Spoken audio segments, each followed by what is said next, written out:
बिस्मिल्लाहिर्रहमानिर्रहीम। अस्सलामुअलैकुम नाजरीन, welcome to my channel Foodie Aapi. कैसे हैं आप सब? उम्मीद है कि आप सब खैरियत से होंगे। आज फिर आपके साथ हाजिर हूँ मज़ेदार सी रेसिपी लेके। जो चॉकलेट लवर्स हैं उनके लिए तो बहुत मज़ेदार सी रेसिपी है और बहुत पसंद आएगी इंशाल्लाह। चॉकलेट केक की रेसिपी, इतना यमी ये केक बनेगा, इतना सॉफ्ट और जूसी सा ये केक बनेगा कि आपको मज़ा आएगा। आप इसी तरीके से टिप्स एंड ट्रिक्स को फॉलो करेंगे और विदाउट ओवन और विदाउट बीटर हम इसको बनाएंगे। ये बहुत मस्त केक बनेगा इंशाल्लाह।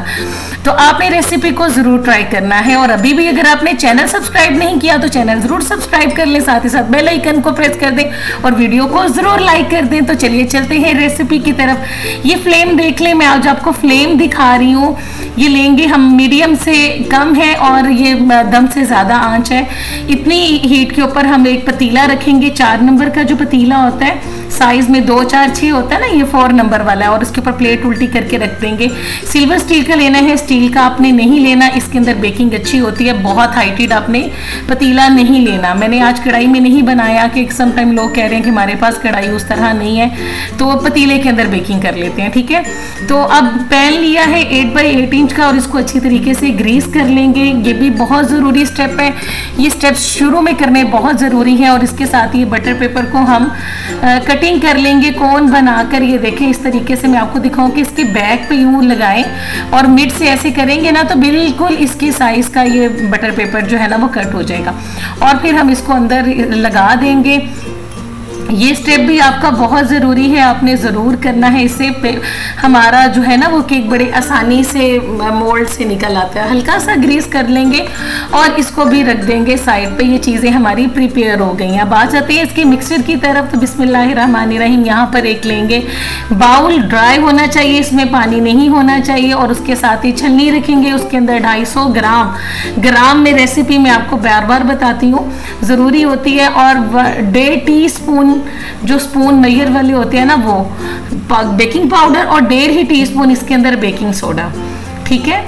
250 ग्राम मैदा और ये पिंच ऑफ सॉल्ट, बिल्कुल थोड़ा सा नमक। इससे क्या होगा, चॉकलेट का फ्लेवर बहुत यमी निकल के आएगा। 40 ग्राम, यहाँ पर 40 ग्राम के बराबर मैं ऐड करूँगी कोको पाउडर। और अब हम इसको अच्छी तरीके से छान लेंगे। ये स्टेप बहुत ज़रूरी है। इससे करने से आपका केक का जो स्पंज है ना वो नीचे बैठता नहीं है, हार्ड नहीं होता, राइस बहुत अच्छे तरीके से होता है। ये एयर निकालनी बहुत ज़रूरी होता है। और मैं इस स्टेप को लाजमी आपके सामने करती हूँ ताकि ये आप इसको कभी भी मिस नहीं करें। अच्छी तरीके से इसको छान लें, इसमें कोई लम्स ना हो। और इसकी मिक्सिंग करेंगे बहुत अच्छी तरीके से ताकि सारी चीज़ें आपस में मिक्स हो जाए और हमारा मिक्सचर जो है ना ये बहुत अच्छी तरीके से रेडी हो जाए। और इसको बनाएंगे विदाउट बीटर। ये देखें, हैंड विस्क के साथ हम इजीली इसको बना लेंगे। और ये इतना ज़्यादा मटेरियल बनेगा कि इसके अंदर 8 बाई 8 इंच के 2 मोल्ड बन जाएंगे। तो यहाँ पे मैंने कैस्टर शुगर ली है 315 ग्राम के बराबर। आप पीसी हुई चीनी का इस्तेमाल कर सकते हैं। घर वाली जो चीनी होती है ना उसको आप पीस लें तो काम ज़रा इजी हो जाएगा। अच्छी तरीके से कैस्टर शुगर को भी ये सारी चीज़ों के साथ मिक्स कर लेंगे। सारी चीज़ें आपकी रूम टेम्परेचर पर होनी चाहिए, ठीक है। उसके बाद ये जो है ना 200 ml, ये ml में दूध जाएगा।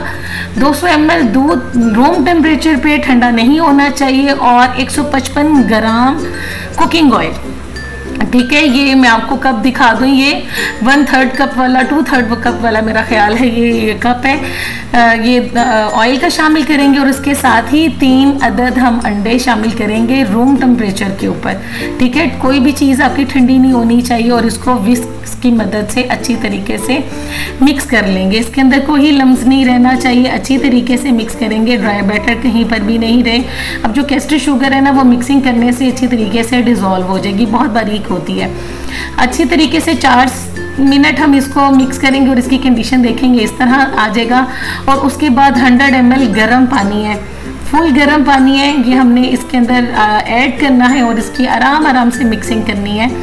अब ये अच्छा, यहाँ पर मैंने ना एक यहाँ पे मिक्सटेक की है, मैं आपको आगे जाके बताती हूँ, वो आपने नहीं करनी। और मुझे उस दिन ये जैसे मैं रेसिपी बना रही थी ना, इतना काम का लोड था कि मैं आपको क्या बताऊं। तो ये वनीला एसेंस भी आप डाल सकते हैं। मैंने यहाँ पे चॉकलेट एसेंस का यूज़ किया है 1 टीस्पून के बराबर। मुझे चॉकलेट एसेंस का फ्लेवर ज़्यादा अच्छा लगता है। आप वनीला एसेंस का इस्तेमाल भी कर सकते हैं। और इसकी मिक्सिंग कर लेंगे तो हमारा मिक्सचर ये हो जाएगा बिल्कुल रेडी। अच्छा, ये देखें बिल्कुल इसी कंसिस्टेंसी में आपका भी मिक्सचर आ जाना चाहिए। और बस इतना सा ही काम था, ये 5 मिनट के अंदर हमारा मिक्सचर रेडी हो गया है। बस इसको ज़्यादा काम नहीं करना। अब ये मैंने मोल्ड लिया है और ये मोल्ड मेरे पास छोटा है और मैंने इसको जो है ना वो ओवर फिल कर लिया। आप सिर्फ इसको इतना फिल करें और बाकी के कपकेक्स बना लें, या फिर 8 बाई 8 इंच के 2 मोल्ड लें और ये हाफ बैटर उसके अंदर ऐड कर दें, फिर आपको कटिंग की ज़रूरत नहीं होगी। अब ये मेरा मिक्सचर ये बच रहा है और मुझे समझ नहीं आ रही, मैंने सारा इसके अंदर ना ऐड कर दिया। ये ओवर फिल हो गया और ये बहुत ज़्यादा राइस हो जाएगा। मुझे दूसरे स्टोव के ऊपर घर की बच्चों के लिए कुकिंग करनी थी, तो मैं थोड़ा सा ना इसको यहाँ पर मिस्टेक कर गई हूँ। ठीक है, तो आप ये मिस्टेक नहीं करनी और इसको बेक करेंगे 1 घंटे के लिए उस फ्लेम पे जो मैंने आपको दिखाया। और ये देखें कैसे ये धुएं निकल रहे हैं और ये माशाल्लाह बहुत अच्छे से बेक हुआ है, बहुत अच्छा राइस हुआ। और ये कितना फूला है ये देखें, मैं आपको दिखाऊं ये कितना स्पंची बना है, क्लियर बिल्कुल आ रही है। पूरा 1 घंटा लगा है इसको बेक होने में। अब इसको करेंगे ठंडा। दूसरी तरफ हम ये क्या करेंगे कि एक पतीली ले लेंगे, कोई सा भी पैन ले लें आप, उसके अंदर विपिंग क्रीम ऐड करेंगे 250 ग्राम के बराबर। 250 ग्राम भी आप ऐड कर सकते हैं और 300 ग्राम भी ऐड कर सकते हैं।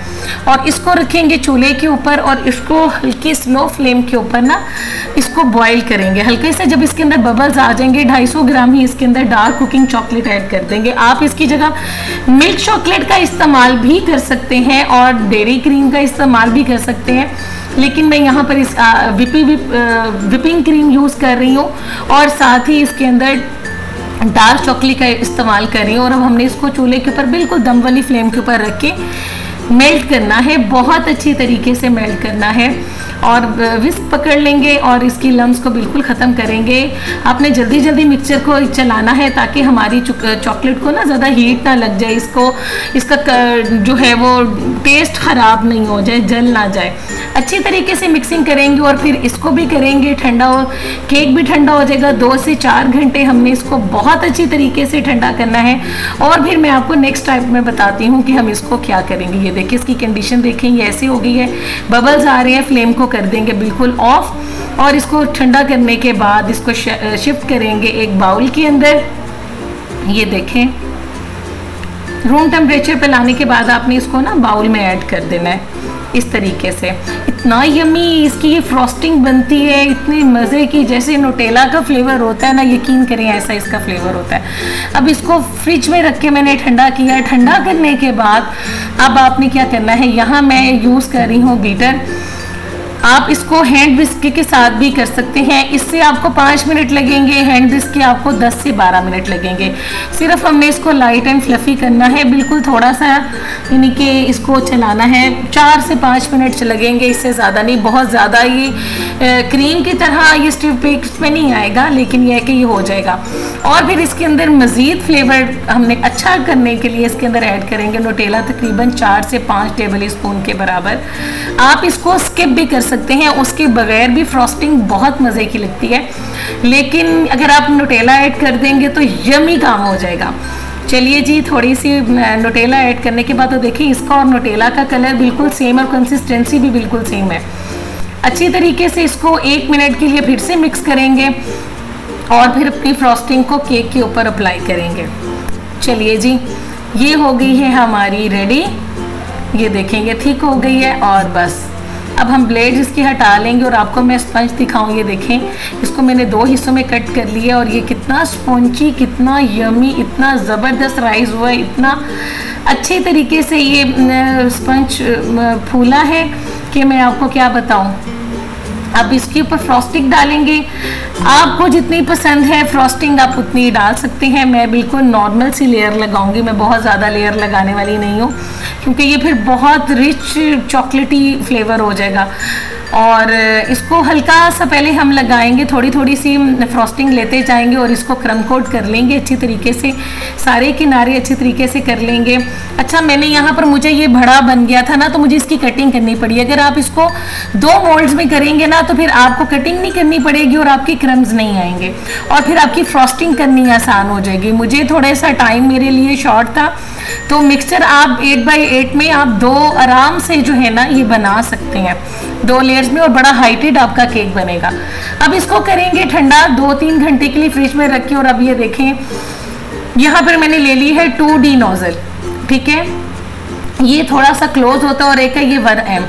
अब आपके पास जो सी अवेलेबल हो, मेरे पास तो खैर दोनों है, लेकिन मैं 2D से करूँगी, मुझे इसके फ्लावर ज़्यादा अच्छे लगते हैं। इसका बड़ा अच्छा सा ना वो लेयर, इसकी जो फ्रिल बड़ी अच्छी खूबसूरत बनती है। और ये जो हमारी फ्रॉस्टिंग है ये पाइपिंग बैग के अंदर हम डाल के इसके अंदर फिल कर लेंगे किसी ग्लास की मदद से। और उससे पहले आपने नोज़ल को ज़रूर अप्लाई कर देना है। चलिए जी, इसी तरीके से स्पैचुला की मदद से हम इसके अंदर फ्रॉस्टिंग ऐड कर लेंगे। बहुत ज़्यादा भी हमने इसको नीट नहीं करना, क्योंकि हमने इसको केक को ना हमने बाद में क्रश चॉकलेट भी लगानी है। तो अगर आप इसको बिल्कुल थिन सी लेयर से भी कवर करते हैं ना तो नो प्रॉब्लम, ये वैसे बहुत खूबसूरत लगेगा। अब ये देखें, जैसे हम रोजेट्स नहीं बनाते उस तरीके से हम इसके जो है ना वो बनाएंगे। अब आपने इसको, ये मैंने एक दफ़ा आपको उठा के दिखा दिया, मैं इसकी नोज़ल नहीं हटाऊंगी और हम इसको बस ऐसे ही दायरों में घुमाते जाएंगे तो ये बड़ा खूबसूरत सा हमारे एजेस पे जो है ना वो बॉर्डर बनता आएगा, बिल्कुल इसी तरीके से। अच्छा, चॉकलेट केक जो है ना वो वैसे ही इतने खूबसूरत और यमी लगते हैं, इसकी डेकोरेशन कोई बहुत ज़्यादा नहीं होती। तो इसको इसी तरीके से करेंगे, कुछ भी हल्का फुल्का सा डिज़ाइन करेंगे, बॉर्डर्स ही लगा देंगे ना तो ये बहुत ही खूबसूरत लगता है। तो चलिए ऐसे इसको प्रेस करेंगे, ये देखें ऐसे ऐसे ऐसे, और ये देखें बिल्कुल ऐसे। और हमारा कितना खूबसूरत ये जो है ना ये बॉर्डर बन गया है। अब ये मैंने मिल्क चॉकलेट को क्रश किया था, थोड़ा सा मेरा कैमरा ऑफ हो गया था, तो ये देखें ऐसे आपने ये जो है ना मिल्क चॉकलेट क्रश करके इसके ऊपर लगा देनी है। और हमारे जो वॉल्स है ना उसके ऊपर भी आपने ये मिल्क चॉकलेट जो है वो लगा देना है। तो यमी सा ज़बरदस्त सा हमारा केक रेडी हो जाएगा और इतना यमी ये बनता है। और आपका जो जिस इवेंट पे आप बनाते हैं ना हर कोई इसकी तारीफ करता है कि आपने इसको कैसे बनाया, और ये लगता है जैसे टोटल ही नुटेला से बनाया हुआ है आपने। और इसके साथ ही कुछ ही मेरे पास यहाँ पे एडिबल्स बीड्स हैं, ये हम इसके ऊपर अप्लाई करेंगे तो ये और ख़ूबसूरत लगेगा। तो आपने इस रेसिपी को ना ज़रूर ट्राई करना है और मुझे फीडबैक ज़रूर देना है, कमेंट सेक्शन में कमेंट करके ज़रूर बताना है ये आसान सी और मज़ेदार सी रेसिपी आपको कैसी लगी। और पिछली वीडियो के लिए आपका बहुत बहुत थैंक यू कि आपने मेरी वीडियो को इतना पसंद किया, जो मैंने आपके साथ ओरिजिनल मुतब्बा की रेसिपी शेयर की और मुझे बहुत अच्छा लगा कि आपने मुझे इतना अप्रिशिएट किया। तो अप्रिशिएट अपनी ज़िंदगी में लोगों को ज़रूर किया करें, क्योंकि इसी से आप जो है ना लोगों में बहुत हौसला आता है और मज़ीद काम करने की, आगे बढ़ने की, और उनमें हिम्मत पैदा होती है। अभी अंदर से मैं आपको इसकी कंडीशन दिखाऊं, ये देखें माशाल्लाह कितना चॉकलेटी और कितना सॉफ्ट और कितना यमी हमारा केक बना है। तो मुझे दीजिए इजाज़त, अपनी दुआओं में याद रखिएगा। अल्लाह हाफिज़।